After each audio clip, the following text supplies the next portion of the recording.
Kira-kira gimana ya saya masih bisa melanjutkan mimpi-mimpi saya ke depannya dengan keterbatasan yang saya alami saat ini? Halo, perkenalkan nama saya Melania Anjani Oktaviardana. Kerjaan saya saat ini sebagai content creator dan juga wirausaha di bidang florist. Saya menjalankan usaha florist sejak 2021 saat masih menjalani perkuliahan. Saya mengidap penyakit autoimun sejak tahun 2023, yang mana penyakit tersebut itu menyerang bagian sendi dan tulang gitu. Saya mengalami penyakit autoimun yang cukup bisa dibilang agak parah gitu, karena juga setiap bulannya harus kontrol dan terapi, juga mengkonsumsi obat-obatan seperti kemoterapi yang cukup struggle itu sangat menyiksa sebenarnya. Dan pastinya selain itu merubah kegiatan saya, produktivitas saya menjadi lebih terbatas.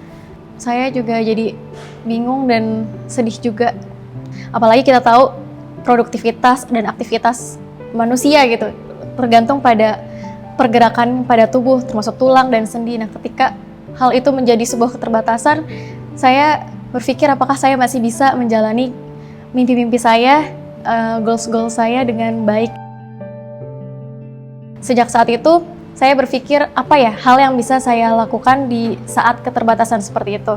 Saya coba otodidak belajar merangkai bunga saat di kosan menjalani kuliahan semester akhir. Dan alhamdulillahnya usaha tersebut berjalan sampai saat ini, yang tadinya hanya online sekarang sudah ada offline store-nya juga. Dan juga yang tadinya hal tersebut dilakukannya dengan keterbatasan fisik yang saya miliki gitu. Saya menjalaninya kan dengan santai gitu, tadinya di rumah, jadi bisa di rumah aja atau di kos gitu. Saya coba memanfaatkan kreativitas saya di bidang content creator.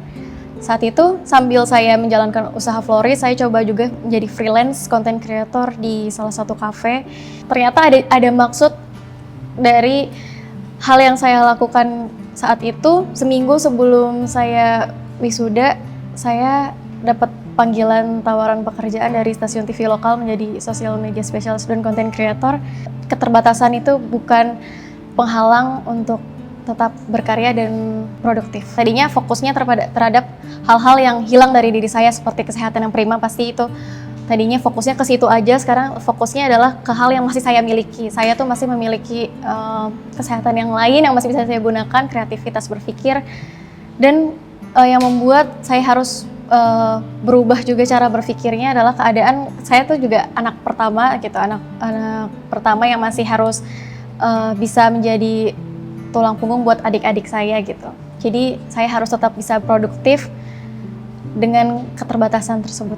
Ingin menyerah tuh pasti ada ya, ketika apalagi kalau penyakitnya lagi kambuh banget gitu.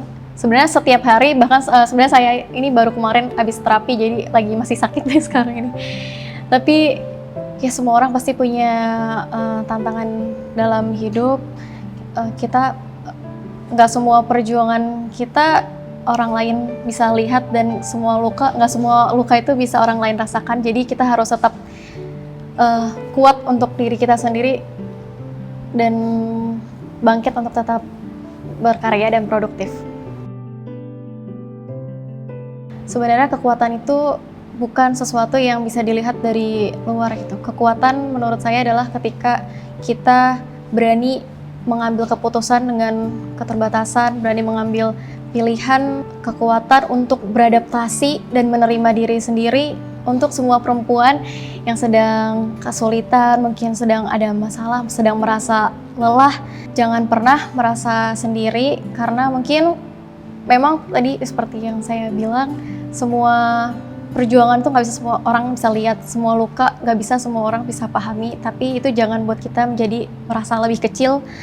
Tetap melangkah, nggak apa-apa kalau misalnya jalannya lebih pelan, nggak apa-apa kalau misalnya jalannya berbeda sama orang lain. Tetap, yang penting tetap melangkah, tetap berjuang terus. Jangan pernah merasa harus cukup kuat untuk melangkah. Tetap melangkah dengan versi kita saat ini, yang mungkin masih ragu, yang masih lemah, yang masih terus mencoba, karena mungkin dari situ kekuatan bakal terbentuk. Fokus dengan apa yang kita miliki saat ini, bukan yang sudah hilang dalam diri kita.